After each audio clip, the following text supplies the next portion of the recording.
Hi అండి. ఈరోజు నేను పొలాలకు వచ్చాను. పొలాలకి ఎక్కడికి వచ్చానంటే మా ఊరి కాలువలోకి నేను పొలాలకు అయితే వచ్చాను. మొన్న నేను సత్యవతి కమ్మలైతే తెచ్చాం కదా, ఆ కమ్మలైతే అయిపోయినాయి. అందుకని నేను పొలాలకు వెళ్దామని ఇలా కాలువలోకి వచ్చాను. పొద్దున్నే పిల్లలు స్కూల్కి వెళ్ళేటప్పుడు సత్యవతి నీళ్ళు కాగబెడుతుంది. తర్వాత మళ్ళీ సాయంత్రం అందరం కలిసి వేడి నీళ్ళు స్నానం చేస్తున్నాం కదా, అందుకే మాకు మొన్న తెచ్చిన పొలాలు బేగా అయిపోయినాయి. నేను పొలాలకి ఈ టైంలో ఎందుకు వచ్చానంటే పొద్దున్న మేము పనికి బయలుదేరాము. అయితే రైతు గారికి ఫోన్ చేసి మీరు దొయ్యేసి చేని బాగా తడిగా ఉంది, రేపుకి ఆగిపోయి ఎల్లుండి అయితే రామని చెప్పారు. మాకు అలాగే ఈరోజు పని అయితే చెడిపోయింది, ఎలాగ పని చెడిపోయింది కదా అని పొలాలు కూడా లేవని నేను ఇలాగ కత్తట్టుకుని కాళ్ళలోకి పొలాలకు వచ్చాను. ఈ పొలాలు చూసుకుని ఇంటికి వెళ్ళిపోతాను. సత్యవతి వచ్చేసి పనిలోకి వెళ్ళిపోయింది.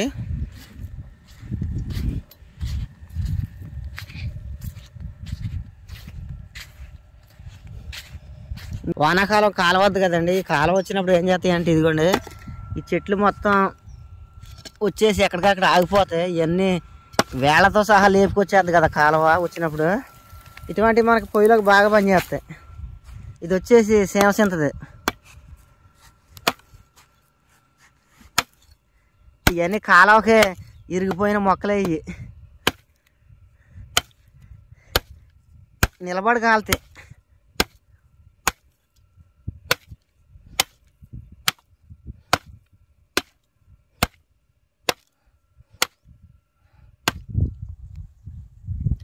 పొలాలు మొత్తం చూసుకుని రోడ్డు మీదకి అయితే తెచ్చుకున్నాను. ఇంకా మోపు కట్టుకుని సైకిల్ మీద పట్టుకుని ఇంటికైతే వెళ్ళిపోవాలి. ఇప్పుడు టైం వచ్చేసి 2 అయింది.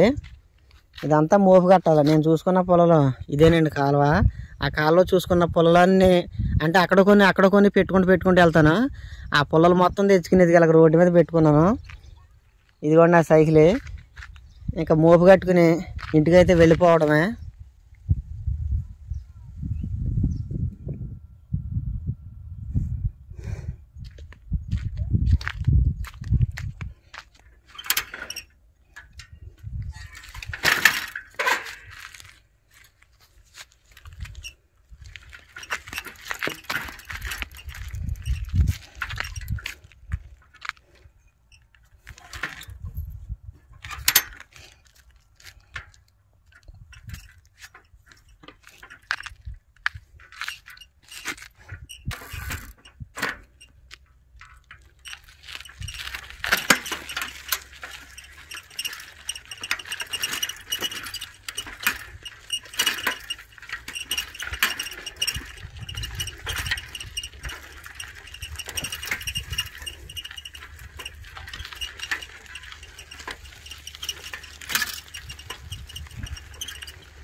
చెప్పులు తీసిపోయావా?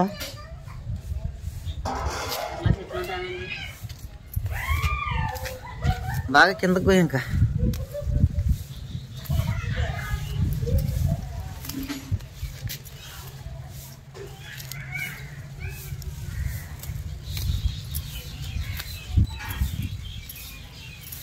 ఈ పీకేస్తాను. పీకేసేసి ఆ పాలకూర విత్తనాలు పోసేద్దాం. ఈ కాదు లెక్క పోసే ఎలా చూపించా సరే.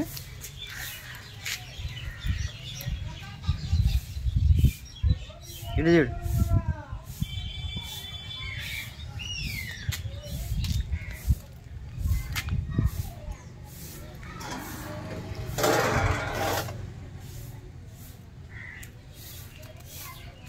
ఈ కాళ్ళలో ఉన్నది కూడా పోసి.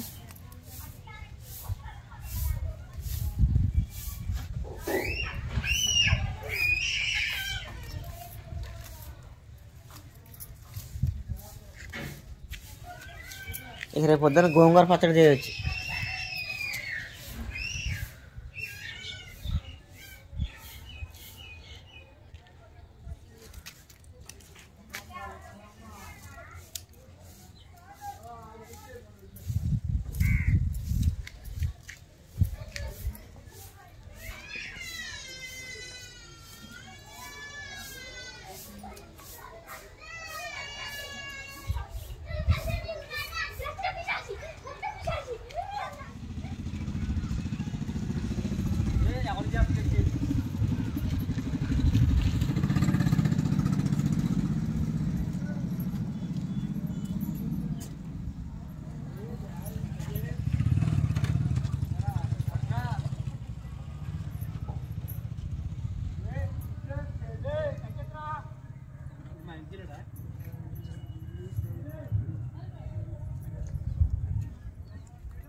కారం సరిపోయినట్లేదు. కారం అంటే వేసుకోరు.